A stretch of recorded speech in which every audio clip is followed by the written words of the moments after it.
This week on Revolution Against Evolution, Issues and Answers. Is evolution scientific? Science wiggle words. Is science getting the measles? Then, Derek Marshall takes us back to Creation Day 7 in his Chemistry of God series. Welcome to the Revolution!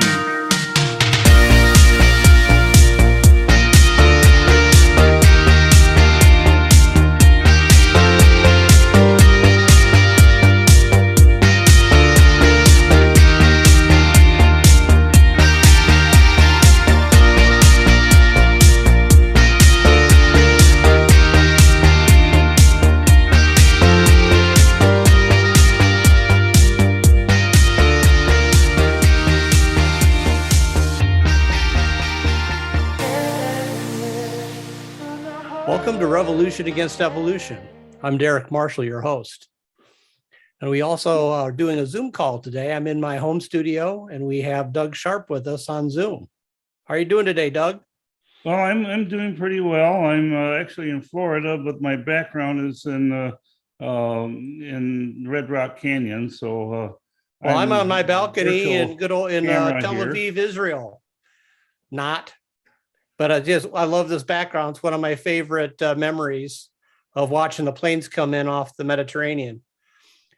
So we're going to be talking about issues and answers in regards to our study of creationism. It's really important that Christians approach the problem of creation versus evolution carefully and with a lot of prayer, because a lot of damage can be caused by uninformed Christians who compromise and go off on tangents or promote pet theories without really giving them their theories and the matter the required prayer and thought. Because this information ultimately is to be a witness of the salvation of Jesus Christ and his glory and his position as the creator. So there's a lot of things involved with these issues and answers. First of all, we have evolutionary bias. And that's something that we really have to watch out for. We have to recognize the tactics and arguments used by evolutionists and be able to answer them intelligently. What do you think about that, Doug? Well, the thing that I see is that people need to recognize what a fallacy is. And there's a lot of little tactics and arguments that come up that evolutionists use, and we as creationists use as well. It doesn't mean that it's a way of determining truth, but it is a way of bringing things across. And the first fallacy I see is what I call the bandwagon. And it's the question, well, how can so many scientists be wrong? And, this is like the democratic approach to the truth. It's the whole adage that the majority rule wins the argument. Well, that's not necessarily true. And if that was the case, for many years, the whole idea of phlogiston would have been truth at the time, because so many people believed in it. This is a idea that a substance called phlogiston was released when something caught on fire. Right. And that is a question that people then use to support their ideas. Is everybody believes this, it's the no true Scotsman fallacy. No true Scotsman would believe this sort of thing. Right. Yeah. Another fallacy that I'm acquainted with is called spoiling the pot, where you basically defame the person who's talking, because if that person has any flaws, nothing that comes out of their mouth can possibly be of any value. Another tactic that we see in evolutionary bias is the barrage approach, or the fire hose approach, where the person that you're arguing with or debating with will give you or issue rapid fire questions in attempt simply just to win the argument, look like they're winning the argument by, of course, if they ask you a question, you don't know the answer, then of course you don't know what you're talking about. Yeah, it's the idea that you overwhelm people with a whole bunch of different facts or questions or things so that really don't make any sense unless you really put some study into it, and so you don't really have the time to refute it. Well, we do that in our own little barrages, and but in this case, in our TV show, when we do a barrage, it's to help people to think. And we in our TV show are going to allow people to take those questions that we go boom, boom, boom, boom down the line, and take them home with them and then research them. Yeah, But those are good barrages. also a way of showing that there's a whole flood of evidence that is on our side. And so that's correct. It works both ways. Yeah. Something in our popular culture, I see this, you see this all the time, you hear, I'm really sensitive to it, is evolution in everything. Since we're teaching evolution as fact, using confirmation bias and other methods, and also we see a lot of selection in scientific journals and their publishing, who they choose to publish, who they reject. But whenever in popular culture, when somebody is talking about something that they've created or something that they've made, they talk about it having evolved, or something that, like maybe in a company that's has a new program, and this program has evolved into something great. So we're just using that word in our culture way too much, and we're using it improperly. Things don't evolve. I mean, as an engineer, every day, even sitting here at this desk doing my work today, it's so hard just to make things work. Just all the preparation that has to be made just to make a machine operate. It's incredible, the amount of people and time it takes. So evolution and everything, it just doesn't work. And we just use that term evolve too much and improperly. And it's also a case where the words that are used are often they're like what my mentor John Moore called cover words, where they say one thing but they imply something else, and so there's a lot of semantic confusion that goes along with this, and so there's a lot of things that are omitted, like you were talking about selection in scientific publishing. That's done with radioisotope dating. If the dates don't really match what is expected by the researcher, well, they just forget to conclude those things in their research. And so if you do a scientific study, you have to understand that there's going to be interpretation of those scientific facts that are found, and otherwise it's just a collection of shells from the seashore, and you're putting them together to bring about a conclusion that something came from something else. So you just take that and you add a whole bunch of big scientific words and terms and a whole bunch of math formulas and stuff like that. And it becomes, this techno speak is becoming really hard. It intimidates people that are really trying to understand and learn from what they're reading. And another tactic in evolutionary bias is this idea of science versus creationism, that creationism is religion and evolution is science. Basically, like a mutual exclusivity of religion and science. And God says his law is evident in creation. It's Romans 1:20. There's no excuse for us to not to understand that he is the creator and he is the father or the God. And but we find that if you're talking creationism, you're talking religion. And that's not science, and that's absolutely not the case at all. Yeah, it's a false dichotomy, and we as creationists use science to support our ideas, and we also try to help people understand that what they have as uh, information, it works both ways if depending on the point of view of the researcher. So that's what we try to help people understand. Well, it's the reason why, or the lame excuse they use of why its creation isn't taught in public schools. Freedom of religion doesn't mean freedom from religion. I mean, our country was based upon or founded upon principles of the Lord, the law that He's given to us for free. Basically, we've copied a lot of that straight out of the Bible to found a country about. And so, given that, I think that creation should be taught, or at least as should be taught along with everything else in public school. For example, macroevolution.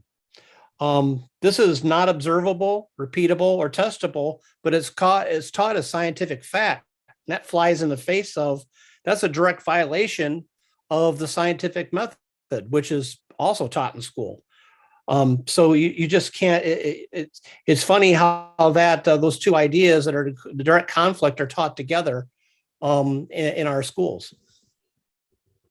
You have people who are not creationists, and yet they are highly critical of Darwinian evolution, and those people also are excluded from the discussion that goes on in the public schools, because that isn't the proper paradigm according to those who are in power in the schools.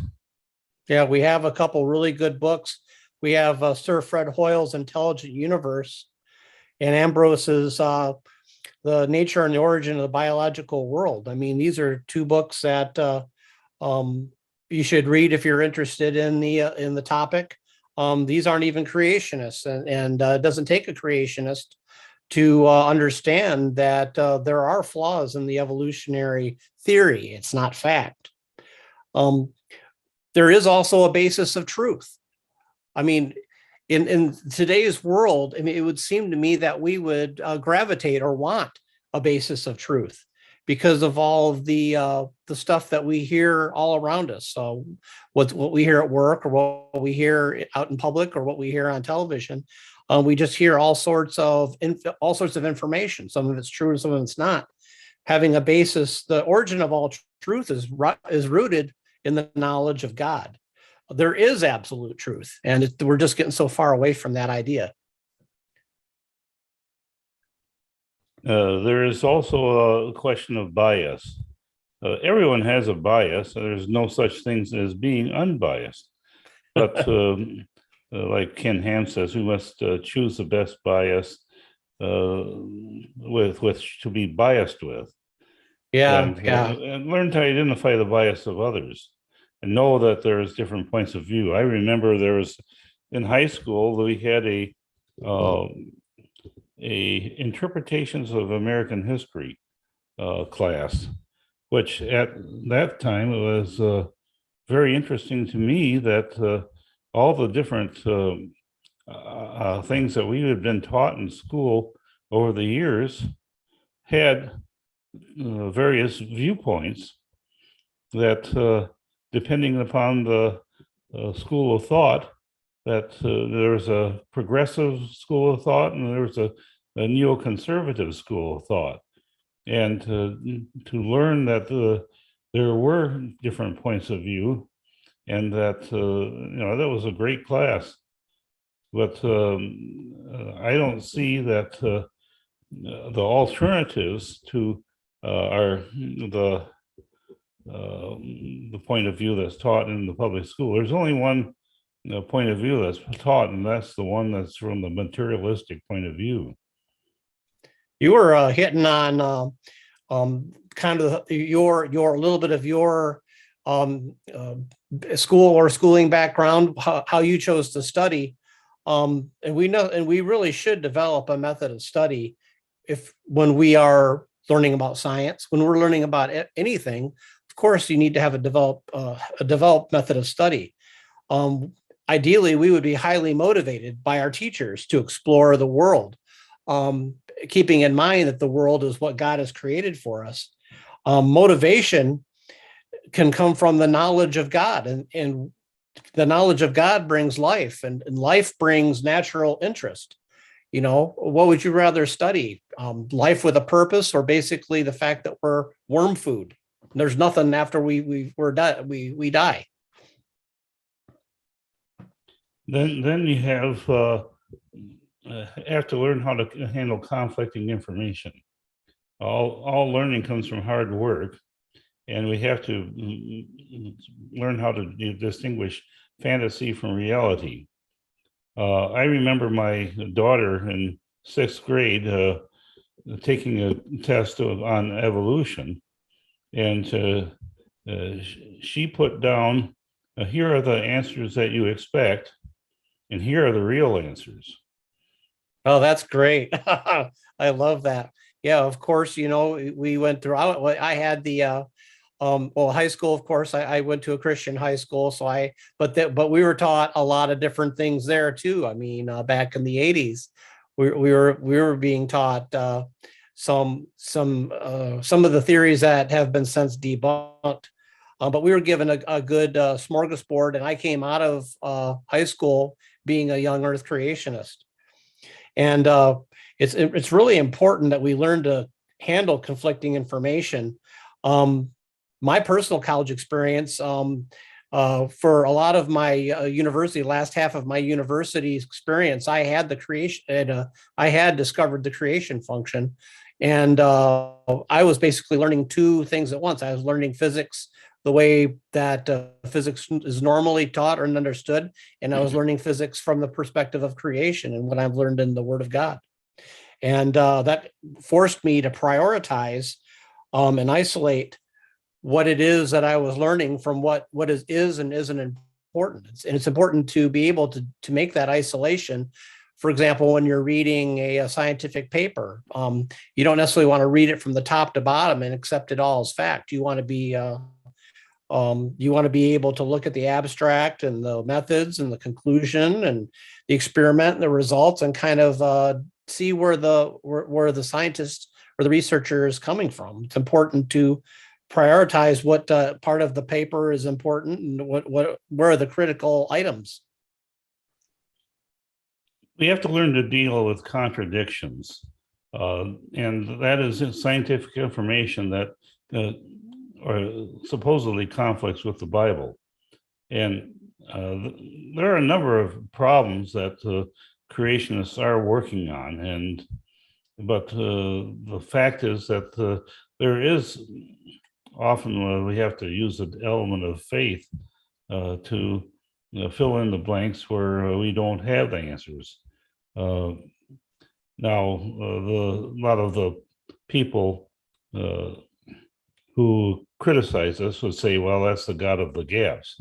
Yeah, I would say we would have God explaining what we don't understand, but the evolutionists have evolution of the gaps as well.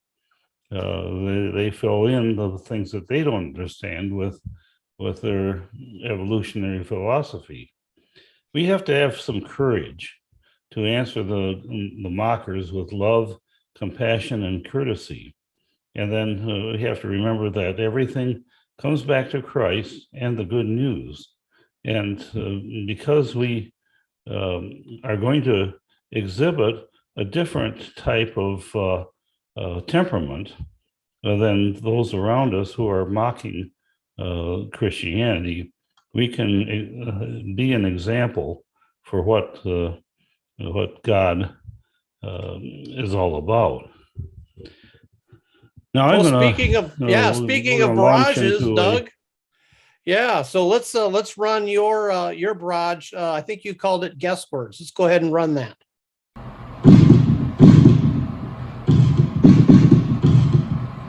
Guess words. Is it science or is it storytelling? When you are reading National Geographic or your science textbook, get a red marker and underline words like probably, maybe, could have, perhaps.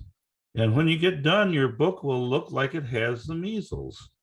Origin stories are full of this. They are not subject to rigorous scientific double-blind tests. Also look for words that are misleading and confusing, such as adaptation. This word merely refers to a condition that exists in the present, without an explanation about how it came to be this way.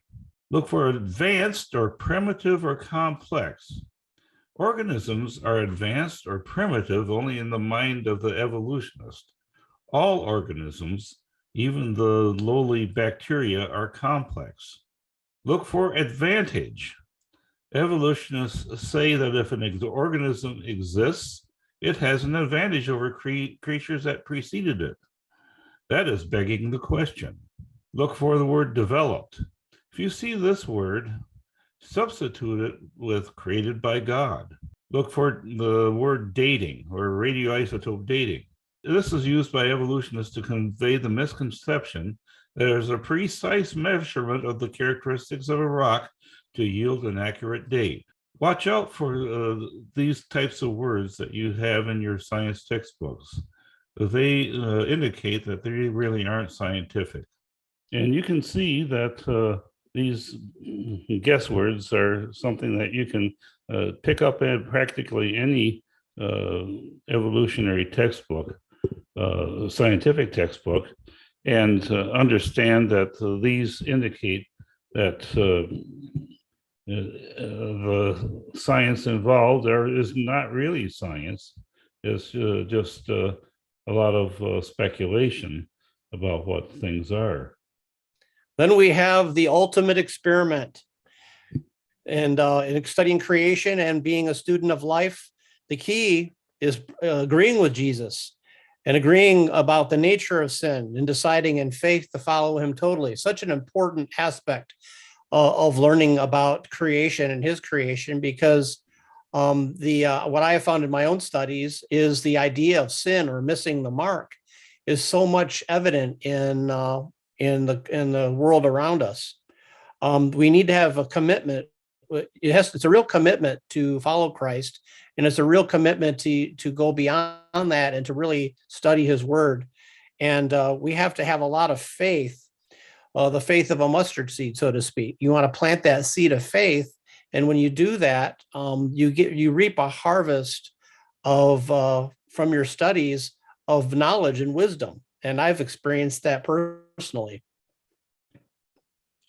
It's a little battle of living the Christian life as if it's true, and as we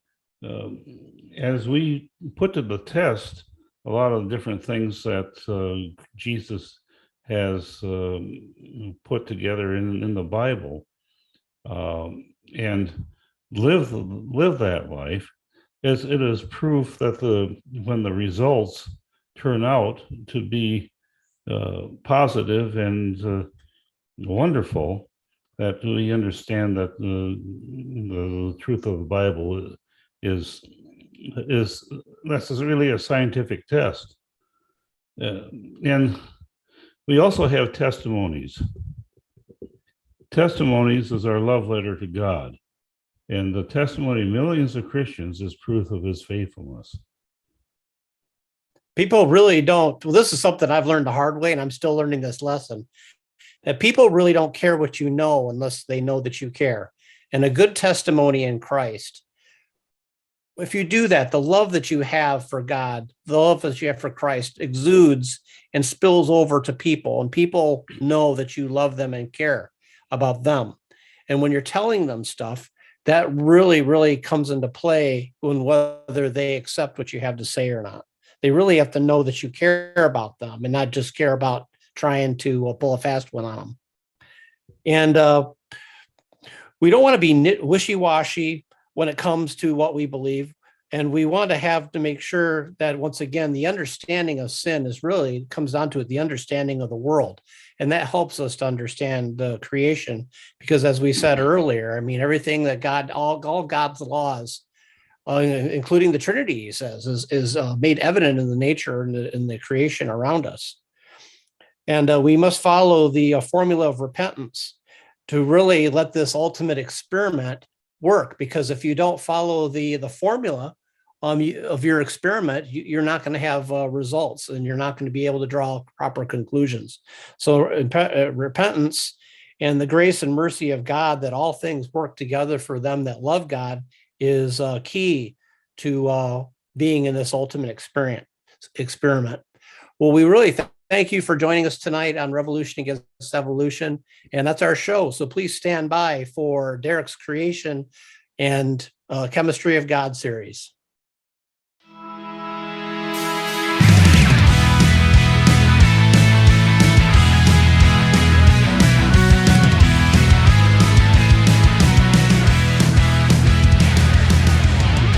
It's Creation Day 7, God's Day of Rest.